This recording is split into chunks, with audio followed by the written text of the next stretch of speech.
The BYU basketball team got absolutely run over by Houston on Saturday. And for good reason, because Houston is one of the best teams, maybe the best team in the Big 12 when they play the way that they did against BYU. Uber athletic, just absolutely frenetic pace, the way that Houston defends you for 40 minutes, you have to be able to hold up against that type of competition. And the other thing about this is BYU, they got absolutely blitzed in that game. And I think it's going to serve as a major wake-up call for Kevin Young's team. And if it doesn't wake them up, well, guess what? There's going to be some really, really rough nights on the road for BYU, maybe even some home games. It's going to be pretty rough for the Cougars. BYU should understand that what they got from Houston on Saturday is the type of game that they can expect the rest of the way in the Big 12, and more importantly, what they can expect when they get to the NCAA tournament in March, if they're fortunate enough to make it there. Remember what happened against Duquesne last year? Remember BYU was the 6th seed. We're like, all right, roll through this, see what you do. Maybe you can punch your ticket to the Sweet 16. Had a pretty doggone good basketball team. I wanted to say football team, but we've had both this year for BYU, speaking of 2024. But Duquesne absolutely took the air out of the ball, got uber physical with BYU, and the Cougars did not respond well. Well, what happened when Houston showed up and was uber physical from BYU against BYU from the jump on Saturday? They did not respond well once again. And I will say that's a bit of an indictment on some of the veteran guys like Dallin Hall, Richie Saunders, Fousseyni Traore, because there's some of the guys that I thought played maybe the softest that they have played in quite some time in that game against Houston. It looked like they had a little bit of a PTSD moment from what happened against Duquesne last March.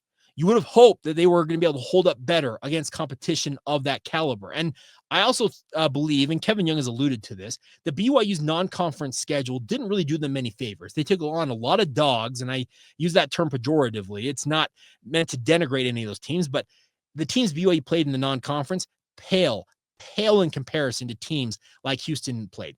A lot of people on my social media feeds on Saturday, like, how in the world did this team lose to 3 teams? Well, the 3 teams they lost to are all nationally ranked, 2 of them in the top 10. They lost to Alabama and Auburn, and they obviously lost to San Diego State. Now, San Diego State's the more baffling of the bunch because they're out of the rankings now, but at the time, if I'm not mistaken, San Diego State was ranked, and they're a pretty doggone good basketball team in their own right. That Houston team, the way they played against BYU, they wanted to prove a point, and they wanted to send a message to BYU, and I think the message was absolutely sent.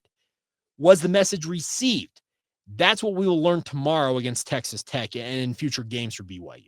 That may have been the best matchup BYU could have had early in the season to say, this is what Big 12 play is going to entail. You have to bring it every night. You cannot have that deer in headlight look like you had at points against Houston.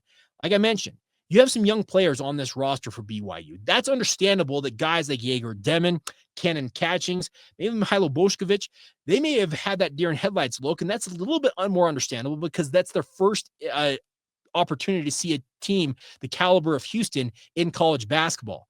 At the same time, those guys have been playing a lot of high-level hoops throughout their lives, most notably guys like Jaeger Demon playing for Real Madrid.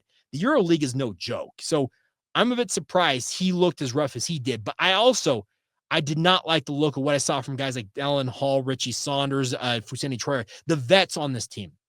They looked like they, once again, had a flashback to what happened against Duquesne in the NCAA tournament, where they didn't have an answer for the physicality, the way the game was being officiated. They couldn't generate the looks that they routinely generated.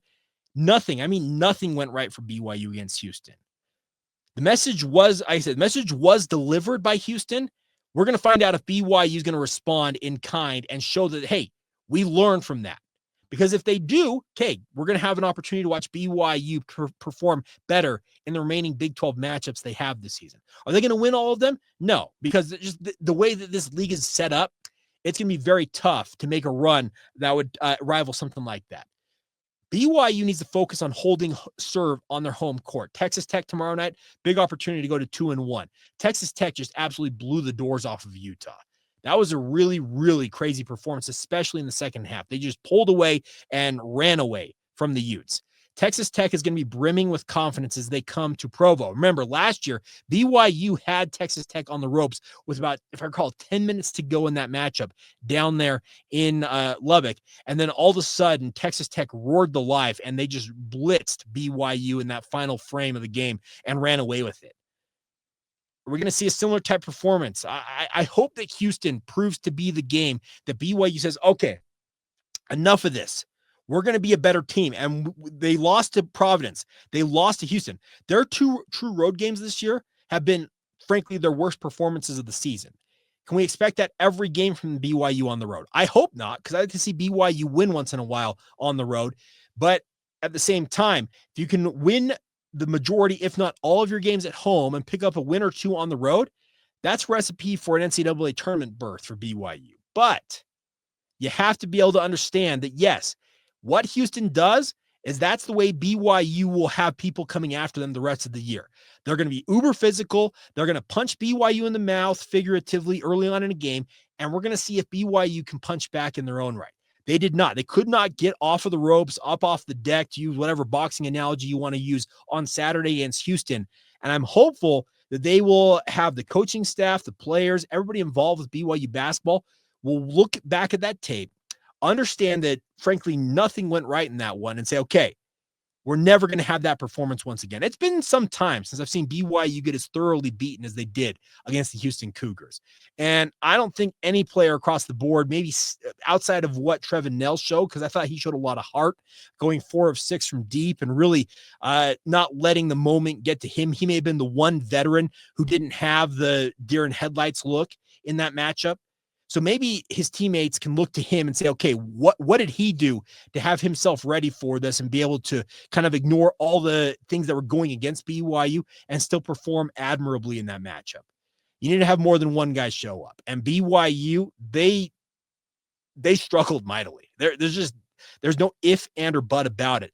But I think at the same time, if they can take what was handed to them from Houston and internalize it and let it be the motivation, like kind of get to them and say, okay, this is the chip on our shoulder we need to have. We're going to see a BYU team that's better for what they experienced down there at the Fertitta Center.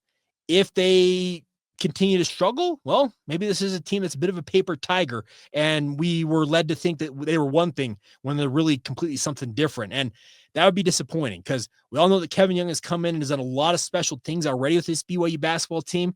Let's see if he can lead them in a moment of adversity here, that the adversity doesn't get any easier, because Texas Tech coming in, you go to TCU on Saturday, it is getting no easier from here on out. There are no kind of rollover games in this Big 12 conference in my mind, and BYU's got to be ready to bounce back from this Houston loss and show that they, once again, received the message, internalized it, and will come out fighting in their own right. Can they punch back? Can they throw that proverbial first punch that has Texas Tech on their heels in the Marriott Center on Tuesday?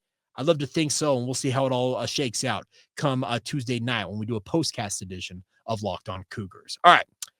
That's enough for a Monday. So a big thank you as always for your guys' support of the podcast. Really means the world to me that you guys enjoy it as much as you do. So thank you for subscribing, rating, reviewing it, sharing with your family and friends, commenting, letting us know what you think about the show, good, bad, or indifferent. All of it helps us be a better show, helps me be a better host. So thank you so much for your support. And as always, thank you for making Locked On Cougars your first listen of the day. And as always, thank you for being everydayers with us right here on the Locked On Cougars podcast.